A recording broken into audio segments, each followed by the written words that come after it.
Although born and raised in Leiden, both his parents were born near Aachen, Germany. In February 1684, Schrijver, then a sergeant in the Dutch East India Company and stationed at the Cape, headed a reconnaissance expedition into Namaqualand.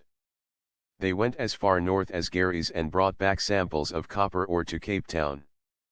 Schrijver was involved in salvage operations of the Nossa Senhora dos Milagros, which had run aground on the night of April 16, 1686 at Struisba near Cape Agulhas.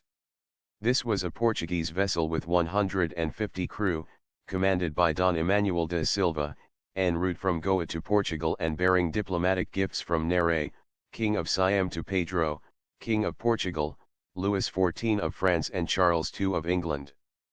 Also aboard were 3 Siamese ambassadors who were left to fend for themselves by the crew. 2 were found in a desperate state a month after the wreck, the third having succumbed. Simon van der Stel sent a party consisting of Lieutenant Olafberg, Isaq Schrijver, and others to salvage what they could. Very little of any value was returned to the governor, but rumors of theft of the treasure soon started circulating, substantiated by the attempted sale of items to Cape Town residents and the unearthing in Olafberg's garden of a box holding objects from the wreck.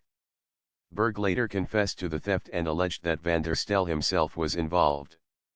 Berg was sentenced to 3.5 years on Robben Island while Schrijver was cleared of any wrongdoing.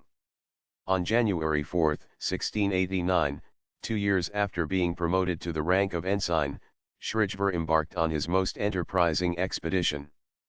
His orders were to barter cattle with the Inqua Hottentots of the Eastern Cape. The mission lasted more than 3 months and reached as far east as the present-day town of Aberdeen, returning on April 10, 1689 with about 1,000 head of cattle from trading with a Kosakoi tribe and quite amazingly having suffered no loss of life. Early travelers were obliged to cross the Outeniqua Mountains near present-day Mossel Bay so as to avoid the near impenetrable ravines and forests to the east.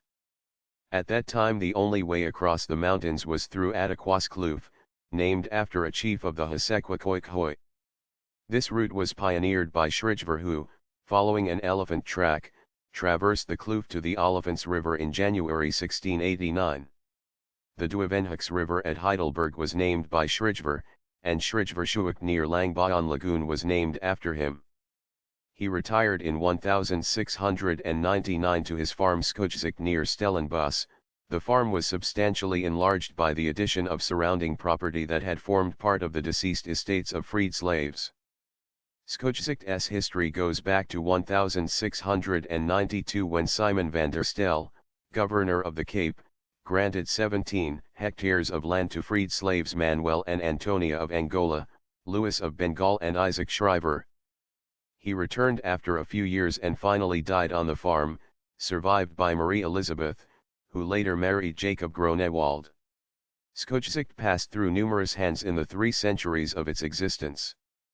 English bought the estate, restored the buildings, and improved the vineyards, renaming it Lanzerac after a wine-growing region in France.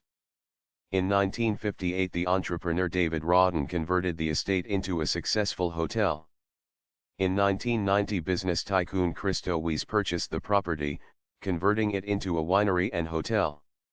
Contemporary copies of Schrijver's journals of the expeditions have survived and are now kept in the Cape archives.